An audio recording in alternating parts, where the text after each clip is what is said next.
Namaskar and welcome to my YouTube channel Back from the Jaws of Danger। आज भी कहानी इन्हीं की होगी, शेर महाराज की। मेरे कैप में भी लिखा होगा सेव्ड टाइगर। बहुत से लोग बहुत सी कोशिशें करते हैं टाइगर्स के लिए। फॉरेस्ट डिपार्टमेंट करता है, गवर्नमेंट करते हैं, कुछ NGOs करते हैं, कुछ पर्सनली लोग करते हैं, उनके बारे में सोचते हैं। बट कुछ लोग ऐसे भी होते हैं जो अपनी लालच में इन्हीं शेरों को नुकसान कर देते हैं। आज ऐसी ही एक कहानी आपको सुना रहा हूँ जो तराई एरिया की है। तराई में मैंने आपको पहले की वीडियोस में भी बताया था कि लोगों को टाइगर शुगर केन फील्ड की तरफ जो आ गए हैं, वहीं पर रहने लगे हैं, वो सेवियर के रूप में मानते थे कि भाई टाइगर्स अगर हमारे शुगर केन फील्ड या जो भी खेती वो कर रहे हैं उसके इर्द गिर्द अगर वो घूम रहे हैं तो इसमें जो बाकी जानवर जो अनाज को खाने वाले या नुकसान करने वाले जानवर हैं, जंगली सुअर है, सांबर है, नीलगाय है या कोई डोमेस्टिकेटेड गाय है, भैंस है, ये जल्दी आएंगे नहीं क्योंकि शेर को देख लेंगे। बट बहुत से लोग जो है या तो अपनी गलत सोच की वजह से इनके दुश्मन भी बन जाते हैं। अब उसकी वजह क्या है? चाहते तो हैं कि वो रहें और सुरक्षा करें उनकी एरिया की, दूसरी तरफ एक डर बैठा रहता है कि है तो ये जंगली जानवर ही। तो ऐसे ही कहानी आज आपको एक सुना रहा हूँ। तराई की है ये, लखीमपुर खीरी की तरफ की है। पलिया लखीमपुर खीरिया के बीच में एक फार्म हाउस था, उसमें बड़े अच्छे फार्मर थे, उनकी बहुत अच्छी फार्मिंग होती थी। तो मुझको भी पर्सनली जानते भी थे क्योंकि मैंने बताया जो मेरे पहले के किस्से थे, जब मैं पलिया तुदवा में गया था और बीच में फंसा था जंगल के अंदर, तो उसी समय की जानने वाले हैं। ये किस्सा अभी का है, 2010 के बाद का है। काफ़ी बड़ी खेती लगी हुई थी, धान लगा हुआ था, सब्जियां लगी हुई थी, फिर इनके शुगर केन के भी फील्ड थे। तो उसमें बीच में किसी चीज़ की को इनको पैदा करना था तो ट्रैक्टर लेके ये जुताई कर रहे थे और साथ में 2 लेबर भी थे जो बीज डालना होगा वो डाल रहे होंगे। और सामने शुगर केन की फील्ड थी। शुगर केन फील्ड से एक दिन अचानक एक टाइग्रेस बाहर आई और उसी खेत में एक जैसे इस तरफ ये जुताई चल रही है, इस तरफ कर रहा है वो खेत के, बड़ा खेत था, और इस तरफ कोने से वो निकली और वहीं बैठ गई। यानी बिल्कुल निडर, ट्रैक्टर का आवाज़ चल रहा है और वो बैठ गई। और उसके बैठने के बाद धीरे धीरे 3 छोटे छोटे से कब्स उसके निकले और उसी के साथ आके बैठ गए और फिर उससे खेलने लगे। और उसने ज़्यादा ध्यान भी नहीं दिया। शुरू में तो ट्रैक्टर जहाँ चल रहा था वहाँ उसका ध्यान गया, फिर उसका ध्यान बट गया, वो सामने अपना देखने लगी, बच्चों को चाटने आटने लगी और खेलने लगी। तो फार्मर को भी कोई आपत्ति नहीं थी। वो सब ज़्यादातर फार्मर जानते हैं कि अगर ये दिख गई है इसका मतलब हमारे जो है खेत की रक्षा करेगी। बट कभी कभी कुछ लोग ऐसे होते हैं जो दिमाग में कुछ ऐसा कीड़ा डाल देते हैं लोगों की कि वो उनकी प्लान ही एकदम बदल जाती है। इसी तरह का एक कीड़ा इसी फार्मर जब ये लौट के आया, इनके एक रिश्तेदार और जानने वाले अगल बगल रहते थे, वो भी फार्मिंग करते थे, वो आए तो इन्होंने बताया कि भाई आज ऐसी ऐसी बात हुई थी और मेरे फार्म के बगल में आके ये टाइग्रेस 3 बच्चों के साथ बैठ गई थी, बट उसने कुछ नुकसान नहीं किया, बैठी रही। फिर थोड़ी देर में वो अंदर चली गई। मैं भी अपनी जो है पूरी जुताई कर पाया और फिर चला आया। 1-2 दिन वो नहीं दिखी, फिर 4 या 5 दिन के बाद फिर वो आई। उस समय ये ट्रैक्टर को ऐसे ऐसे चला रहे थे जहाँ पर वो बैठती थी, जहाँ 1 दिन पहले वो बैठी या 2-3 दिन पहले जहाँ बैठी हुई मिली थी। तो ट्रैक्टर को अपनी तरफ आते देख के उसने थोड़ा सा गुर्राया, गिर करके गुर्राया। तो दैट वाज वार्निंग कि भाई इस तरफ मत आओ। तो सरदार जी को ये चीज़ समझ जानी चाहिए थी, जो फार्मर थे उनको ये चीज़ समझ जानी चाहिए थी कि भाई यहाँ नहीं जाने वाला है अभी। बट उनको ये क्या लगा कि अब ऐसा अगर रोज़ आके ये खेतों में बैठने लगेगी तो मैं जुताई कैसे करूँगा, मेरा तो नुकसान हो जाएगा, लेबर आने से मना कर देगा। तो उनके जो रिश्तेदार में उनके दिमाग में एक वो डाल दिया था ना, जहर डाल दिया था कि आप जब तक इसको भगाओगे नहीं या काम बनेगा नहीं। तो उन्होंने ठीक है, फॉरेस्ट वालों को उन्होंने जो है बोला कि आप यहाँ आइए, देखिए इस हमारे यहाँ जुताई होती है और ये आके जो है शेरनी बैठ जाती है, आप इनको यहाँ से निकालिए। तो फॉरेस्ट वाले जब आए, 4-5 दिन आए लगातार, बीच बीच में सुबह भी आते थे, दोपहर में भी आते थे, बट कभी भी वो शेरनी दिखी नहीं। तो बड़ा इंटेलिजेंट जानवर होता है, या तो उसने अंदर से देख लिया होगा कि कुछ लोग आ रहे हैं लाठी फाठी लेके, तो निकल गई होगी पीछे गन्ने खेत से कहीं और आ गई जो नहीं मिली। और यही लोग बीच में अपना शिकार भी नीलगाय अगर कहीं दूसरे खेत के पास चले गए, क्योंकि इनकी जो घूमने की टेरिटरी है ना, उसका कोई अंदाज़ा नहीं है। 10 से 15 किलोमीटर ये घूम लेते हैं। हालांकि बच्चे रहते हैं तो बहुत ज़्यादा नहीं करते हैं, बट फिर भी एक अच्छा खासा डिस्टेंस ही ट्रैवल कर लेते हैं। कोई शिकार मिल गया, उसको मार लिया, तो इस तरफ आने की उसने ज़रूरत नहीं समझी और वो दिखी भी नहीं। एक दिन अचानक वो जब आई और फिर प्रकट हुई, तो ये फार्मर ने एक बड़ा ख़राब और बड़ा क्रूर डिसीजन ले लिया। डिसीजन ये था कि इसको हम पॉइजन कर देंगे, कि भाई जब हमारा नुकसान होने वाला है तो हम इसको पॉइजन कर देंगे। तो ग्रीड जो होती है ना, वो जानवर की नहीं होती। जानवर कभी इंसान को ग्रीड के चलते नहीं मारता। ग्रीड इंसान ज़्यादा करता है कि उसको ये लगा कि ये मेरे नुकसान पे ज़्यादा आ गई है, मेरे को इससे फ़ायदा तो नहीं होने वाला है।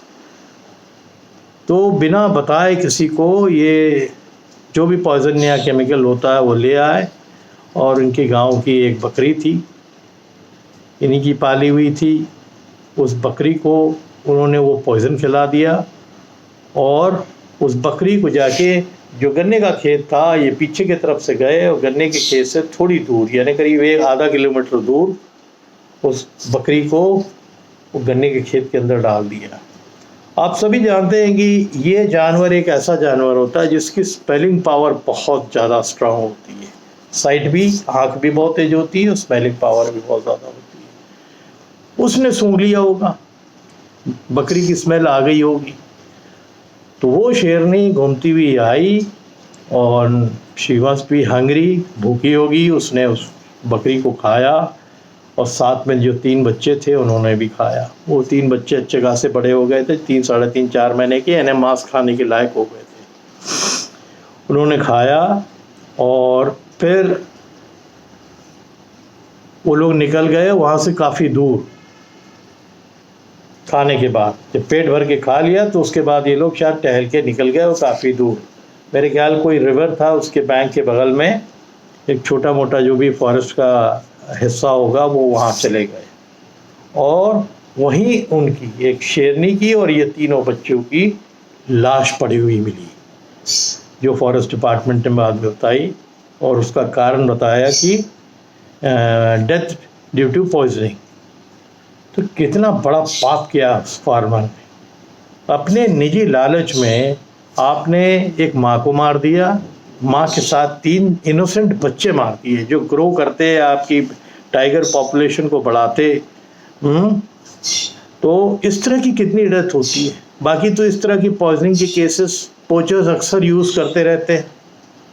ये टैक्टिक्स जो है पॉइजन कर देने की बड़ी इजी है। पोचर्स बहुत इजीली जंगलों के अंदर यूज़ करते हैं, बड़े शिकार के, लेपर्ड के लिए, टाइगर के लिए। ये कुछ आपने बेट बांध दिया या कोई मांस का टुकड़ा बड़ा फेंक दिया जिसमें पॉइजन आपने डाल रखा, उसने उसको खा लिया और उसकी डेथ हो गई। फिर अपना वो सब कुछ जो है सिवाय उसके अंदर के मांस का सभी ले जाते हैं, जो बिकता है बहुत हेवी दाम पे बिकता है। तो ये एक बड़ी अनफॉर्चुनेट स्टोरी थी कि एक लालच में, उसके बाद पुलिस केस तमाम हुआ, बट सबूत न मिल पाया कि ये काम किया किसने है। क्योंकि फार्मर ने चालाकी ये की कि अपने फार्म से दूर जाके उस बकरी को डाला ताकि ये खाएगी ज़रूर और उसके बच्चे भी खाएंगे ताकि शाम हो जाए। तो लालच ये थी कि मेरा नुकसान ना हो। तो उस लालच में उस शेरनी को, या डर बोलिए उस डर से कि ये रहेगी तो हमारे यहाँ फार्मिंग में जो हमारी जुताई चल रही है ये नहीं हो पाएगी, और कटिंग का भी टाइम था शुगर केन का, तो प्रॉब्लम होता है। नॉर्मली क्या करते हैं, जब तराई एरिया में शुगर केन की जो कटिंग का टाइम आता है तो लोग हो अल्लाह अल्लाह अल्लाह करते हैं, क्योंकि उनको हमेशा ये शंका रहती है कि अंदर आके शेर रहते हैं, अपने को सुरक्षित समझते हैं अंदर। तो काफ़ी जो बाहर निकल आते हैं जंगलों से शेर और वहीं पलते हैं, तो वो इन खेतों को और एक कवर की तरह यूज़ करते हैं। तो मेरे को याद आई वो बड़ी अनफॉर्चुनेट कहानी, और ये मेरे ख्याल से पेपर में भी निकला था, उस टाइम पे पेपर में भी निकला था, मेरे को याद आ गया। तो बहुत ही अनफॉर्चुनेट था। इसके साथ साथ जो दूसरी स्टोरी अभी मैं डाल रहा हूँ, ये मेरी अपनी प्रॉपर्टी है बिहार में।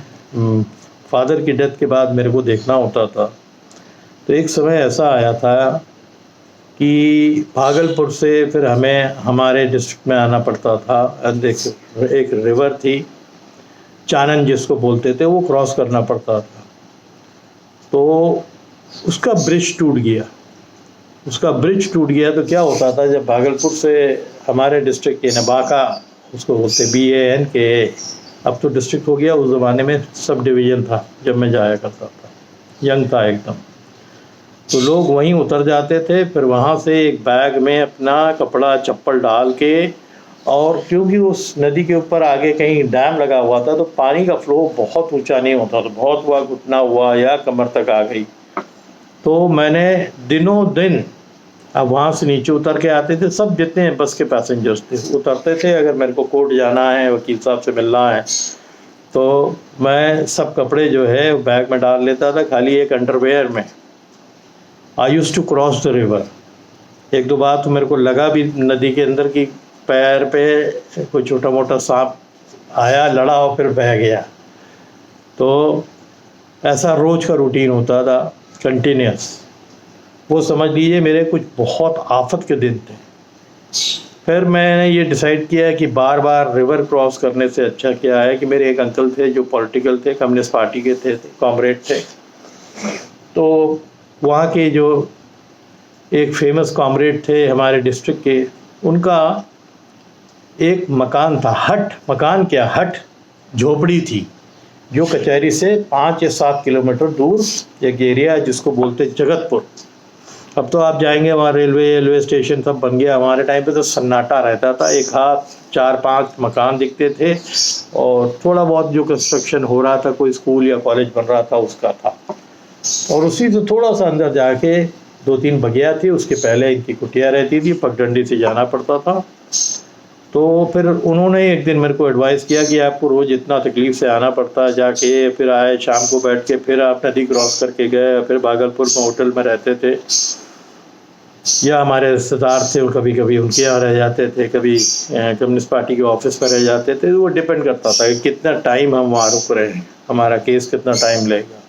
वही प्रॉपर्टी में जो अक्सर यही होता है कि जिनके भरोसे आप अपनी लैंड छोड़ देते हैं वही आपका नुकसान करने की कोशिश करते हैं, तो उसी पे केस था। तो फिर मैंने ये डिसाइड किया, ये अच्छा है, ये डिसीजन अच्छा है कि यहीं रहूँगा, फिर यहीं से कोर्ट से उनके यहाँ चले आऊँगा। तो उस ज़माने में सवारी भी नहीं मिलती थी, या तो आपके पास साइकिल हो या you can walk it down, आप वॉक करिए। तो हम, और उनका नाम था मनी मोहन यादव, वो एक बार इलेक्शन के लिए भी, MLA के इलेक्शन के लिए भी हमारे यहाँ से बांका से खड़े हुए थे। तो मनी जी के साथ मैं पैदल ही जाता था। और एक गांव की क्या लाइफ होती है, ना बत्ती, वही या तो आप कैंडल बड़ी वाली लेते थे या उनके पास वो था लैंटर्न था। तो हम लोग जब कोर्ट का काम ख़त्म हो जाता था, वहाँ से जो एसेंशियल छोटी मोटी चीज़ थी वो लेते थे जो खाने की थी, और ईंटे के ऊपर जैसे खाना बनता है वो बनाते थे, रोटी, और बड़ी स्वादिष्ट एक चटनी बनाते थे जो देसी चना होता है, देसी चना को गला के रख देते थे, और हरी मिर्ची और धनिया और उसमें सरसों का तेल ये मिलता था, और वो पीसते थे सिलबट्टे में, और उसकी चटनी काफ़ी बना लेते थे वो, और रोटियां, ये मोटी मोटी बढ़िया रोटियां वो बनाते थे। हमने खाया, मैंने दिनों दिन वो खाया है। आज के जनरेशन के जो लड़के देख रहे हैं ना, वो काम सोच भी नहीं सकते थे। और सुबह अगर मेरे को जाना है बाहर पॉटी के लिए या, तो I had to go very early, जब अंधेरा होता था। और एक बाग था अमरूद का, उसके बगल में उसकी मेड़ थी। I used to sit down, fresh होके आया करता था। नहाने का उन्होंने पीछे एक छोटा सा, और सब कच्चा बना हुआ था, खाली एक दरवाज़ा था, कुंडी, ताकि कोई जानवर ना आओ। तो मैं एक दिन का वाक़या आपको बता रहा हूँ कि मैं रात को, मेरे को लगा, प्रेशर लगा, तो मैं थोड़ा उठ के गया और टॉर्च मेरे हाथ में थी, वो टॉर्च लेके मैं चला गया बाहर। और जहाँ जैसे मैं मेड़ में बैठा था, मैं सैट डाउन, मेरे को लगा कि कुछ आवाज़ आ रही है, पत्तों में जो है चलने की आवाज़ आ रही है। और ऐसी ख़राब सिचुएशन थी कि आप बैठे हुए हैं और पीछे की तरफ से आपको आवाज़ आ रही है। तभी मैंने कहा कि अब यहाँ तो हिम्मत करना पड़ेगा बिल्कुल, क्योंकि सन्नाटा एरिया है, यहाँ जंगली जानवर भी दिख सकते हैं। और वुल्फ और फॉक्सेस का तो वहाँ था आना जाना। ये मनी जी ने मेरे को बताया था कि भेड़िया दिखते हैं और फॉक्स दिखते हैं, सांपों का तो हर ही जगह रहता है खतरा, तो you have to be very careful.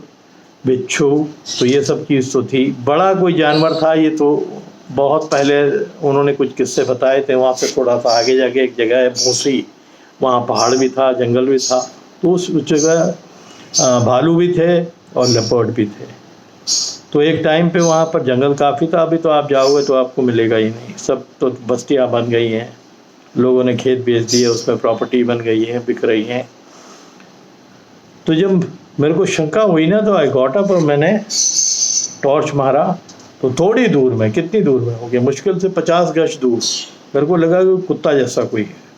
And कुत्ता जैसा है, रात को कुत्ता आता है ना, वो एक बार बार्क करता है अगर किसी को देखता है। अगर कोई गांव का कुत्ता होता, वहाँ भटका हुआ आता, तो वो बार्क करता, बट बार्किंग तो हुई नहीं, खाली आवाज़ सुनी थी मैंने। तो जैसे टॉर्च मारा तो मैंने उसकी आंखों में जब मारा, तो आई कुड ईजली सी कि वो कुत्ता तो नहीं था। तो मैं समझ गया कि वो वुल्फ है। अब मेरी तो ऐसी सिचुएशन थी कि मैं भाग भी नहीं सकता हूँ, बस खाली डरा ही सकता हूँ उसको। लकीली मेरे को बगल में, मैंने अगल बगल टॉर्च मारी तो मेरे को एक पत्थर मिला। जैसे पत्थर मैंने मारने को उस तरफ किया ना, ही रैन बैक, भाग गया। तब मैं आया, फिर मैंने मनी जी दूसरे वाले में, एक कुटिया थी ऐसे, और एक बिस्तर इधर, एक बिस्तर इधर, बीच में एक छोटी जगह होती थी, उसी में बैठ के नीचे हम लोग दरी लगा के खाना खाते थे। और ये सब तब किया जब मैं खेल लिया था, शहरी लाइफ पूरी बिताई थी मैंने। एक बचपना कैंप में बताया था, और ये जो कुटिया के अंदर रहना, ये भी मैंने एक्सपीरियंस किया है, और काफ़ी टाइम किया है, 1 महीना 1.5 महीना रख किया। और 7 किलोमीटर वॉक करता था, 7 किलोमीटर आता था कचहरी से कुटिया, कुटिया से कचहरी। अर्ली मॉर्निंग उठना, नहा धो के निकलना। गनीमत ये थी कि उस समय जाड़े का टाइम था, तो बहुत ज़्यादा गर्म अंदर नहीं लगता था, थोड़ा अच्छा ही लगता था।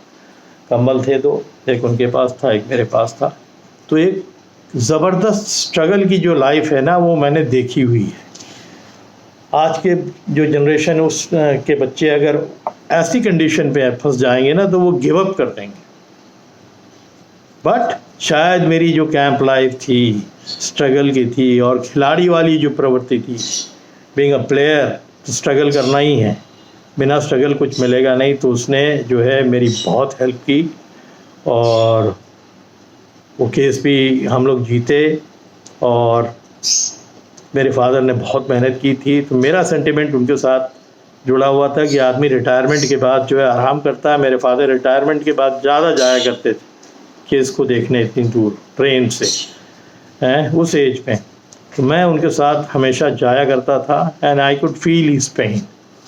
कि फिर मैंने उनसे बोला था कि अब आप नहीं जाओगे, I look after the case. जो एक लड़के का दायित्व बनता है, रिस्पॉन्सिबिलिटी बनती है अपने फैमिली के लिए, वो मैंने किया। होपफुली ये 2 स्टोरीज़ डाली हैं। एक तो ये कि मैंने, ऐसा है कि हमेशा अच्छी ज़िंदगी आपके सामने नहीं रहती, बहुत कठिनाइयाँ हैं, उनको आपको फेस करना आना चाहिए। वो मेरे को भी आया, मैंने भी फेस किया। अमरूद की बगिया थी, कभी कभी तो मेरा लंच खाली अमरूद से होता था, बिकॉज मनी जी अपने गांव था, वहाँ चले जाते थे, तो वो अमरूद कुछ पके हुए थे, कुछ रखा हुआ, वो बना के जाते थे रोटियाँ, तो खाली रोटी चीनी से खा लेता था। पैसे की भी कमी थी उस समय मेरे पास। तो ऐसी बहुत स्ट्रगल वाली लाइफ भी मैंने देखी है। मैंने सोचा मैं आप लोग को ये अपनी स्ट्रगल की लाइफ के बारे में भी बताऊं। It is very very essential. तो होपफुली जो मेरी पर्सनल स्टोरीज़ हैं वो, और जो स्टोरीज़ मैं डालता हूँ, जो इन्फॉर्मेशन मिलती है उसकी डालता हूँ या पर्सनल डालता हूँ, आपको पसंद आ रही हैं। अगर पसंद आ रही हैं तो उसको आप शेयर करिए ज़रूर, सब्सक्राइब करिए, और ऐसी बहुत सी कहानियाँ और बताऊँगा अपनी पर्सनल भी। Thank you.